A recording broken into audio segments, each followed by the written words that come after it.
Albert Eistein once said, everybody's a genius, but if you judge a fish by its ability to climb a tree, it will live its whole life believing that it is stupid. Ladies and gentlemen of the jury, today on trial we have modern day schooling. Glad you could come. Not only does he make fish climb trees, but also makes them climb down and do a 10-mile run. Tell me, school, are you proud of the things you've done? Turning millions of people into robots, do you find that fun? Do you realize how many kids relate to that fish? Swimming upstream in class, never finding their gifts, thinking they are stupid, believing they are useless? Well, the time has come, no more excuses. I call school to the stand and accuse him of killing creativity, individuality, and being intellectually abusive. He's an ancient institution that has outlived his usage. So, Your Honor, this concludes my opening statement, and if I may present the evidence of my case, I will prove it. Proceed. Exhibit A. Here's a modern day phone. Recognize it? Here's a phone from 150 years ago. Big difference, right?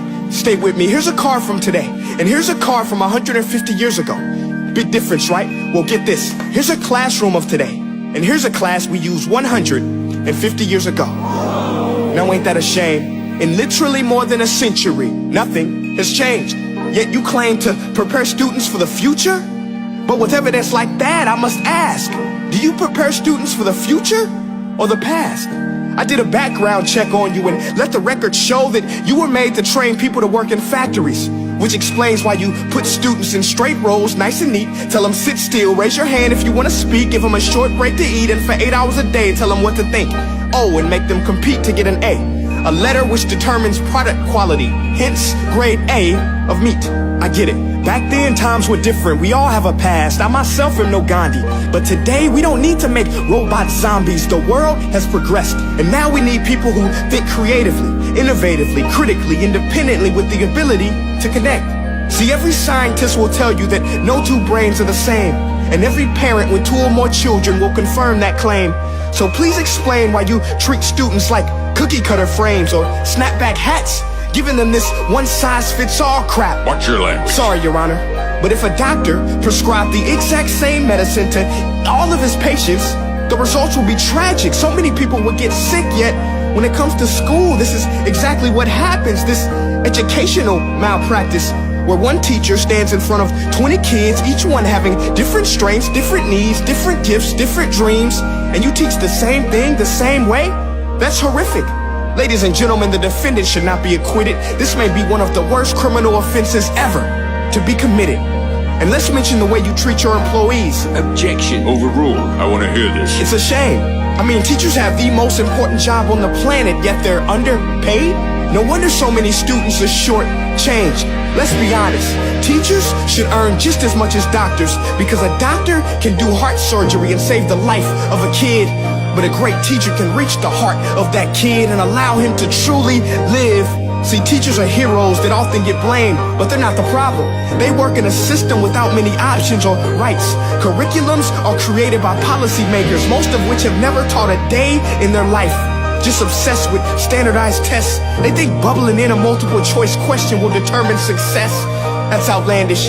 In fact, these tests are too crude to be used and should be abandoned, but don't take my word for it.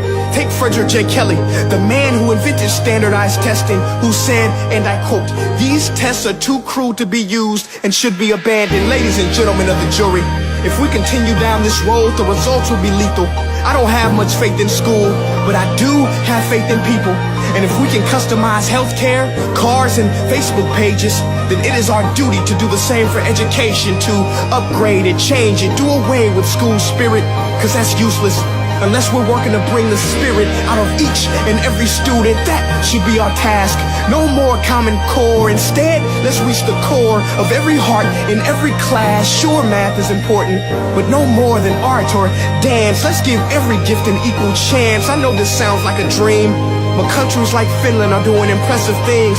They have shorter school days, teachers make a decent wage, homework is non-existent, and they focus on collaboration instead of competition. But here's the kicker, boys and girls. Their educational system outperforms every other country in the world. Other places like Singapore are succeeding rapidly. Schools like Montessori, programs like Khan Academy, there is no single solution. But let's get moving, because while students may be 20% of our population, they are 100% of our future. So let's attend to their dreams, and there's no telling what we can achieve. This is a world in which I believe, a world where fish are no longer forced to climb trees. I'll rest my case.